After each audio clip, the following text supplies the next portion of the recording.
This is the gospel according to the IRS, Breaking Points and Church Financial Updates. And now, here's the authority, Dr. Michael Chitwood and Breaking Points.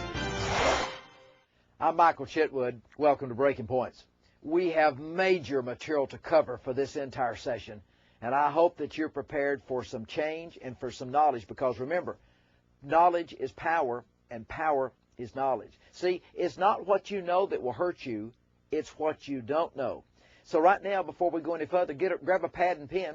Let's get started, because I'm going to talk about probably the most controversial subject of all times. Not many people are willing or able or even knowledgeable to address this subject, but I am, and here we go. Grab a pad and pen. Let's get started right now. The subject is called the categories of support. The categories of support for compensation for the pastor, for the man of God, for the woman of God.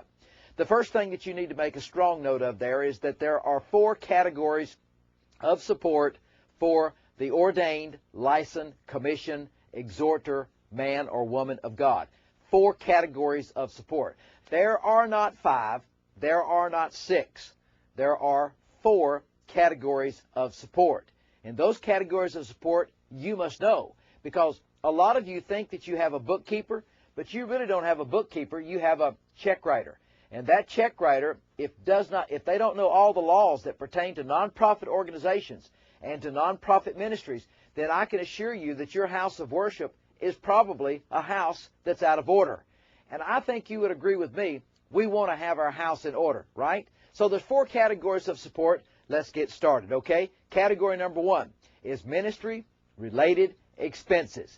And here's what the law says. The law is clear. It says that you must distinguish between all 4 categories of support, what goes in each category and what does not go in each category. Now, if you don't have the knowledge of a nonprofit law or nonprofit accounting, tell me how in the world would your bookkeeper / check writer know what to do?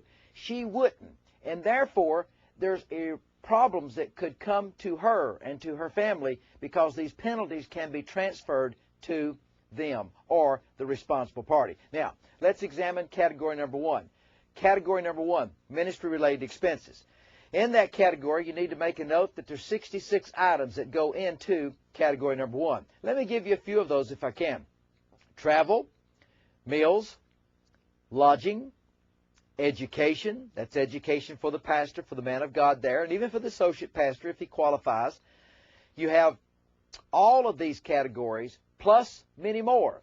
For example, what about airfare? What about laptop computers, beepers, cell phones? What about taxi? What about bellman? All of these expenses that you can think of there would allow you to qualify to exclude that from the ordained minister's W-2. Now, isn't that the whole point? Because with this, the law requires you to keep what we call a contemporaneous log. What does that mean, a contemporaneous log? It means a detailed log of every expense that you incur for the ministry.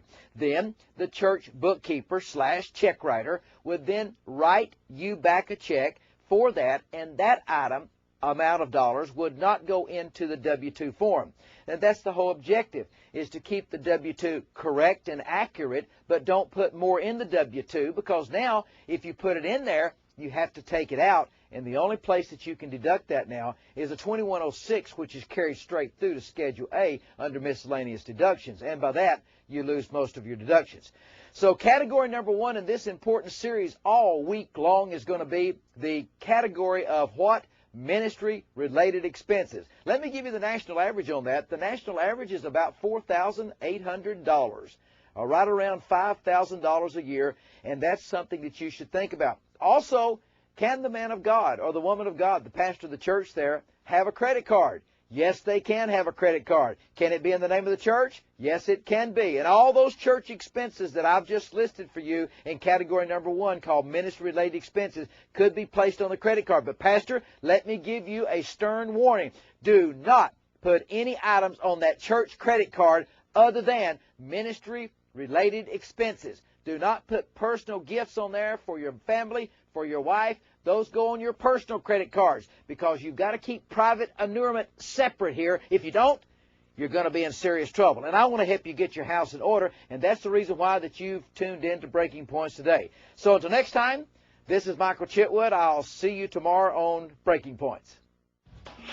Breaking Points gives you the latest IRS updates and tax law. Pastor, if the IRS came to your church today, what would you say? If you really want your house of worship in order, call 1-800-345-9117.